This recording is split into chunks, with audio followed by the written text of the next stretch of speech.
जय श्री कृष्णा मित्रों, आप सभी का आज की अलौकिक कथा में स्वागत है। आज हम आपको सुनाने जा रहे हैं महाशिवरात्रि की महान कथा। प्रिय मित्रों, साथ ही इस वीडियो के माध्यम से यह भी जानेंगे कि किन स्त्रियों को शिवलिंग पर जल नहीं चढ़ाना चाहिए।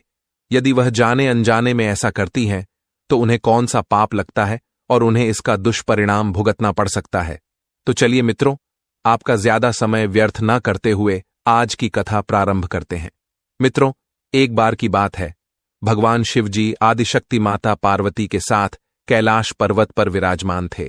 चारों ओर वातावरण में एक अनोखी शांति थी। यह मनमोहक दृश्य देखकर किसी का भी मन विचलित हो सकता था। उसी समय आदिशक्ति माता पार्वती के मन में एक प्रश्न का उत्तर जानने की जिज्ञासा उठी। तभी उन्होंने बहुत ही व्याकुल मन से भगवान शिव जी से कहा, हे नाथ, आज मैं आपके मुख से महाशिवरात्रि का महात्म्य सुनना चाहती हूँ और यह जानना चाहती हूँ कि वह कौन सी स्त्रियां हैं जिन्हें शिवलिंग पर जल नहीं चढ़ाना चाहिए। माता पार्वती का प्रश्न सुनकर भगवान शिव जी मंद मुस्कान के साथ बोले, हे देवी पार्वती, आज आपने संसार के हित के लिए अति उत्तम प्रश्न किया है। हे देवी, जो भी स्त्री पुरुष इस महाशिवरात्रि की कथा को सच्ची श्रद्धा से मेरा चिंतन करते हुए सुनता है, उसके सहस्त्रों पाप नष्ट हो जाते हैं। इस कथा का श्रवण करने मात्र से मनुष्य के घर के दुख दरिद्र समाप्त हो जाते हैं, उसके सभी मनोरथ पूर्ण हो जाते हैं और उस पर स्वयं मेरी कृपा दृष्टि बनी रहती है। मित्रों, भगवान शिव जी की यह बात सुनकर माता पार्वती हाथ जोड़ते हुए कहती हैं, हे नाथ, आप कथा कहिए। मैं आपको वचन देती हूँ कि इस कथा को ध्यानपूर्वक पूरा सुनूंगी और इस कथा का समस्त लोकों में प्रचार प्रसार करूंगी। तभी भगवान शिव जी कथा सुनाते हुए कहते हैं, हे देवी, पूर्व काल की बात है। दक्षिण देश में दंडकारण्य नाम का एक विशालकाय वन था। उसी वन में एक शिकारी रहता था जिसका नाम विश्वरूप था। वह अत्यंत ही दुष्ट और क्रूर स्वभाव का था।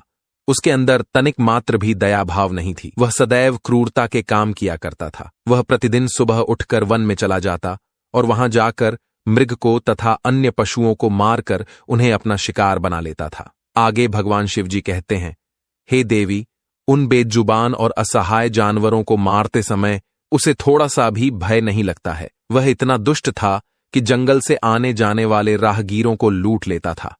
यदि कोई राहगीर धन देने से मना कर देता तो उसे वह मृत्यु के घाट उतार देता था। उसने अपने जीवन काल में कभी कोई पुण्य का कार्य नहीं किया था। इस प्रकार से पाप कर्म करते हुए उस दुरात्मा शिकारी को बहुत समय बीत गया। फिर एक दिन महाशिवरात्रि के व्रत का दिन आ गया। किंतु मित्रों, वह दुष्ट शिकारी तो नास्तिक था। उसके अंदर भगवान के प्रति कोई श्रद्धा भाव तो थी नहीं, इसलिए उसे महाशिवरात्रि व्रत के बारे में कुछ भी नहीं पता था। जब वह सुबह उठा तो उसकी पत्नी और माता पिता भूख से पीड़ित होकर उसके पास आए और उससे विनती करते हुए बोले, हे वृक्षक, हम सबको बहुत भूख लगी है, कृपया जंगल से जाकर कुछ खाने के लिए ले आइए। अपनी पत्नी और माता पिता के निवेदन करने पर वह शिकारी तुरंत उठा और झोपड़ी के अंदर गया।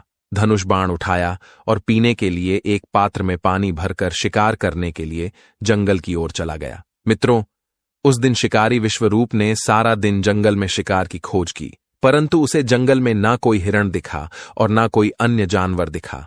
वह दिन भर हाथ में धनुष लेकर जंगल में इधर उधर घूमता रहा, लेकिन उसे भोजन की प्राप्ति के लिए कोई भी जानवर नहीं मिला और इधर शाम भी हो रही थी। भगवान सूर्यदेव अपने प्रकाश की अंतिम लालिमा बिखेर रहे थे। यह देखकर वह शिकारी बहुत व्याकुल हो उठा और सोचने लगा, आज तो कोई भी शिकार नहीं मिला। घर में बच्चे मेरे आने की राह देख रहे होंगे। मेरे माता पिता जो भूख से व्याकुल होकर मेरी राह देख रहे हैं, उनका क्या होगा? उनकी क्या दशा हो गई होगी? उनके लिए मुझे कुछ न कुछ भोजन लेकर ही घर लौटना चाहिए, अन्यथा वह भूख के कारण अपने प्राण त्याग देंगे। यह सोचकर वह शिकार की खोज में जंगल के भीतर चला जाता है। तभी उसकी नजर एक सरोवर पर पड़ी। सरोवर को देखकर उसके मन में खुशी की उमंग जागृत हो उठी और वह सरोवर के समीप खड़ा होकर सोचने लगा, कोई ना कोई प्राणी सरोवर में पानी पीने के लिए आएगा। उसी समय मैं उस पर अपने धनुष बाण से प्रहार कर दूंगा और उसे अपना शिकार बना लूंगा। फिर उसे अपने साथ घर ले जाऊंगा। ऐसा निश्चय करके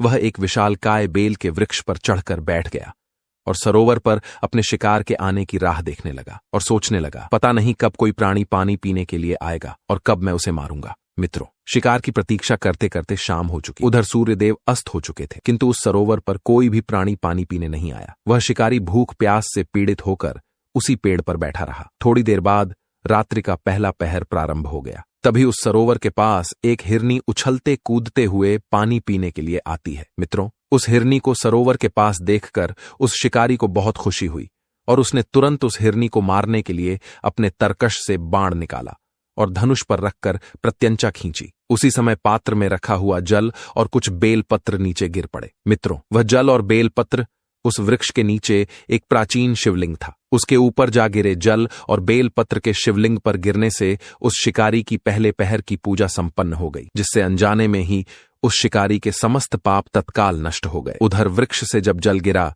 तो उसकी आवाज सुनकर हिरनी सतर्क हो गई और उसने वृक्ष की ओर देखा तो पेड़ पर एक शिकारी अपने हाथ में धनुष की प्रत्यंचा खींचकर उसका शिकार करने के लिए निशाना लगा रहा था। शिकारी को देखकर वह हिरनी घबरा गई और उसने डरते हुए शिकारी से कहा, हे व्याध, ठहर जाओ, कृपया मेरा शिकार मत करना, अन्यथा तुम्हें पाप लगेगा। मित्रों, हिरनी की यह बात सुनकर शिकारी जोर जोर से हंसने लगा और उसने हंसते हुए कहा, हे हिरनी, आज मेरे परिवार के लोग भूखे हैं, इसीलिए मैं तुम्हें मारकर अपने साथ ले जाऊंगा और उनकी भूख मिटाऊंगा। शिकारी की यह बात सुनकर वह हिरनी अत्यंत दुखी हो गई और सोचने लगी, अब मैं क्या करूं, इस शिकारी से खुद की रक्षा कैसे करूं। ऐसा विचार करके उस हिरनी ने शिकारी से विनती करते हुए कहा, हे व्याध, मुझे मारकर मेरा मांस खाने से यदि तुम्हारे परिवार के लोगों की भूख मिटती है तो ठीक है, तुम मेरा शिकार अवश्य कर लेना, किंतु मेरी बात सुनो, इस समय मेरे सभी बच्चे भूखे हैं। मैं तुम्हारे हाथों मरने से पहले एक बार अपने बच्चों से मिलना चाहती हूं और उन्हें अपने पति को सौंपकर जल्द ही आपके पास लौट आऊंगी। कृपया मुझे अपने बच्चों से एक बार मिलने की अनुमति दे दीजिए। मैं आपको वचन देती हूं कि मैं बच्चों से मिलने के बाद अवश्य आऊंगी। आगे की कथा सुनाते हुए भगवान शिव जी माता पार्वती से कहते हैं, हे देवी, उस असहाय हिरणी के यह बात सुनकर